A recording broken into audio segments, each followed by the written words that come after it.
Hey guys, welcome back to my bump date. Today I'm going to share my 23-week bump date for you guys. I'm currently 24 weeks. I had a few things happen this week, so I just wanted to share that with you guys. First and foremost, I want to update you guys on my eyes because my last bump date I told you guys that I had iritis and it was like crazy. That's the reason why I haven't been updating you guys. Well, I am now completely off the drops, thank God. I am steroid eye drop free. I am continuously doing my herbal eye drops. Those are the Eye Bright eye drops that I purchased from Amazon, and I'm also doing the hydrating eye drops, the MSM drops that I also purchased from Amazon. If you guys are interested in that, I will link that in the description down below for you guys. But yeah, currently I am completely off of it and my eyes seem to be fine. I don't know if they're inflamed or not, but they're not sensitive to light, they're not blurry, they're not foggy. And when I completely stopped the drops, which was actually a few days ago, my eyes were a little sensitive, but not to light or anything. Just like when I blink or when I try to focus on something, it was just a little irritated, and I think it's because I completely stopped the drops. But then after a day, I think it was just fine. Like I've been off of it for Thursday, Friday, Saturday, so like 3 days now. So it seems totally fine. I have a doctor's appointment tomorrow morning so they can check my eye out and see if the inflammation has completely gone away or not. But for the most part, I could see my eyes are not sensitive and I'm loving it. So yay, I'm so happy. The other thing that I wanted to let you guys know is I did my anatomy ultrasound. Usually they have you do this between like 20 and 23 weeks. I did mine like 23 weeks and some days because we went on a little trip, and I honestly wasn't even gonna do the ultrasound because I don't know, like, I don't know why, but I just felt like I didn't need to do it. And I talked to my doula about it. She said, you know what, just do it just to make sure everything is okay. You don't have to do it, but it's just to make sure that the baby is growing right. And if anything were to not be like growing right, or if your baby has Down syndrome or anything, then you can like terminate the baby, you know? And I was like, oh, okay. You know, like I was like, oh my gosh. So I was like, okay, well, you know what? I'm just going to go in. So I went 23 weeks and some days, and they checked the baby. And guess what? My baby is breech. So I was like, are you kidding me? So yeah, my baby is breech. And not only that, but one of the urine tubes is a little bit enlarged. And oh my God, when the ultrasound doctor came and was like, oh yeah, you know, the tube is enlarged and it could be a sign of Down syndrome. Oh dude, I started freaking out. I didn't even know what to think. I didn't even know like how to process it. And she didn't even tell me, like, maybe she did and I just like blacked out. But I quickly like messaged my doctor, dude, my freaking doctor, my gynecologist is the bomb. I love her because anytime I message her, she's like bing right away. And so yeah, I was like so nervous. I was just like devastated. I was like, oh my God, like something is wrong with my baby, you know? And then when my doctor responded, she's like, oh, your baby's tube is just increased by this much. It was like 0.5 because the normal range is between 0 and 0.4, and mine was 0.4. Mine was 0.45, and it said, oh, if it's between, if it's over 4, then it's like something is wrong, you know. And so she said that when the doctor checked all the other parts of the baby is growing perfectly fine. It's just that tube. So no, your baby doesn't have Down syndrome. It's not going to have Down syndrome. It's just that tube. And that wasn't such a big deal. It's just something that they need to look out for. And the fact that they like checked the baby all throughout, like every other type of developmental feature, like the brain, the arms, the kidneys, whatever, They said everything was developing normally, and that's the only thing. It's very, very unlikely that your baby would have Down syndrome. So the only thing is you need to come back so they can check to see if the tube has enlarged, or did it go down, or does it stay the same. And then if it did go down, great, because normally it corrects itself. But if it stays the same, then after birth, then they'll kind of like handle it. So yeah, I was really nervous about that, but after talking to my doctor, I felt totally fine. I felt completely happy, and I was like, you know what, it's totally fine. And then the other thing I was worried about is like, oh my God, my baby is breached. So I definitely made it a priority that every morning when I wake up, I do my prenatal stretches, I do my birth ball exercises, I do my breathing meditation, and I get into this zen little mood where I connect with me, I connect with my baby, and you know, I think about like birthing my baby the way I want to, and I do this every morning.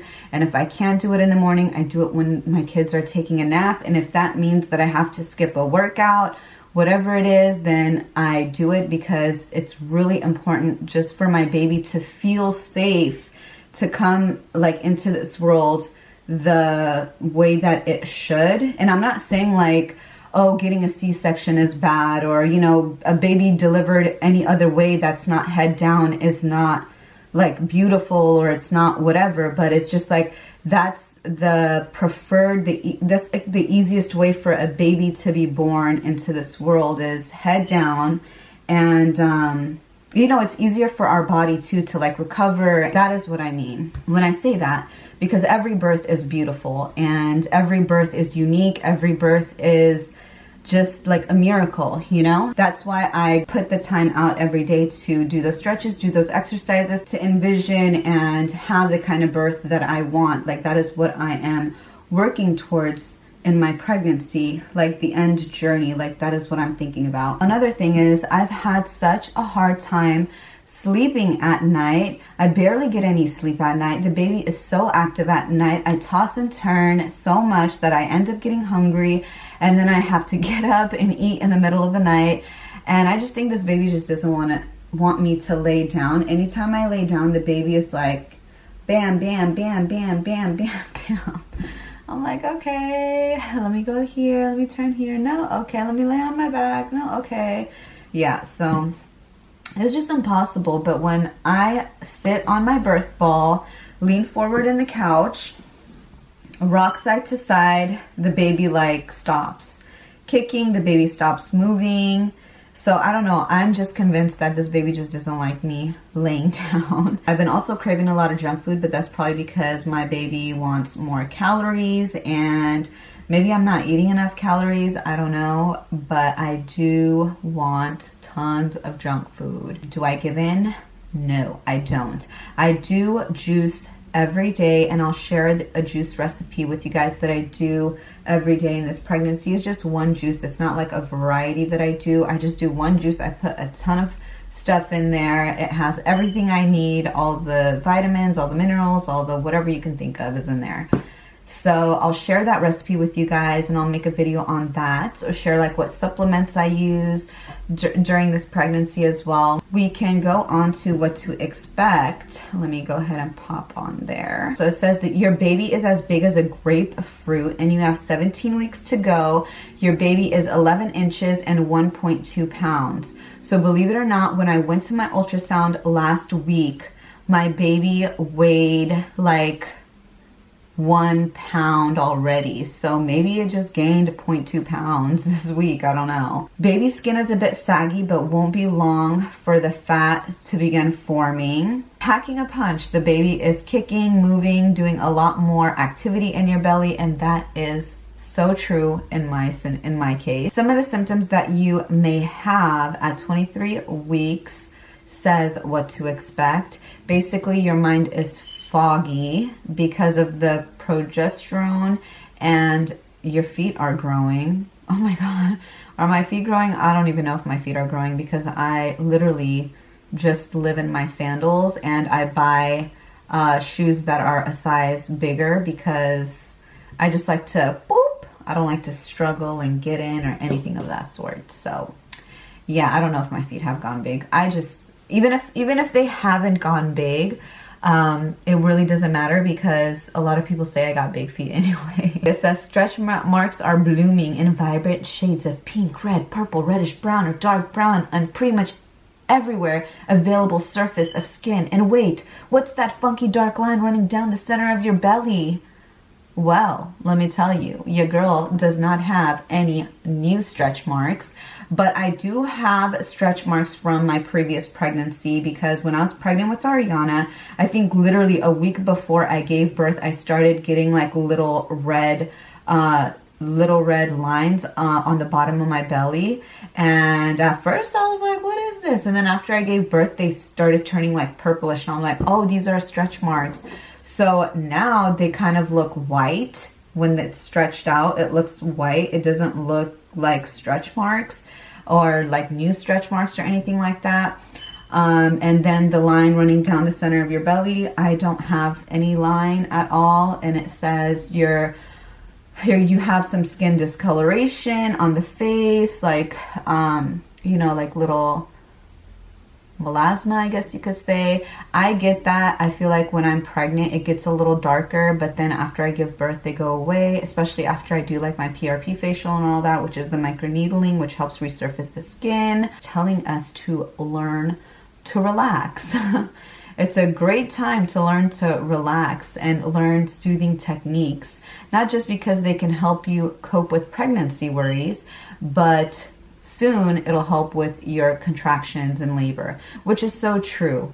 You know, practice relaxation, practice meditation, practice visualize how your birth will be. Even if it's 5 minutes before bed, you don't know how much of a difference it'll make in your actual labor and delivery. You might have a little bit of bloating. I don't have any bloating, thank God, but I did notice I had like constipation. I know, TMI, but when I have kids, like my body is so tense sometimes. Even when I have to go, I can't go just because I'm like so tense around the kids. I'm like, oh my God, what do you kids want? Stop fighting, stop crying, just eat, or, you know, whatever it is that I want them to do, or if they're like hurt or something and you gotta go, you know, you just got to deal with it. But I noticed that once I do my relaxation techniques and prenatal stretches and all that, then I'm just like, ooh, that was when I had to go and I couldn't, but now I could go. So if you find yourself constipated or you can't go when you need to go, try doing some meditations or breathing techniques or stretches, and maybe it'll help you go a lot easier. It also says bleeding gums, not experiencing that. Tingling hands, I'm not experiencing that, but it says that it could happen because of swelling during pregnancy can put pressure on the nerves in your wrists and cause aching and tingling associated with carpal tunnel syndrome. Wow, so if you feel tingling in your hands during pregnancy, that could be a reason why. That is basically it for this prenatal bump date. I hope you guys enjoyed watching. Thumbs it up and stay tuned next week for another bump date. Bye. That's basically it for this week's bump date. I hope you guys enjoyed. Definitely thumbs up. I hope you guys are enjoying your pregnancy journey. Let me know in the comments below how many weeks you are and when you're due. Are you having a boy? Are you having a girl? And I'll see you guys in my next bump date. Bye.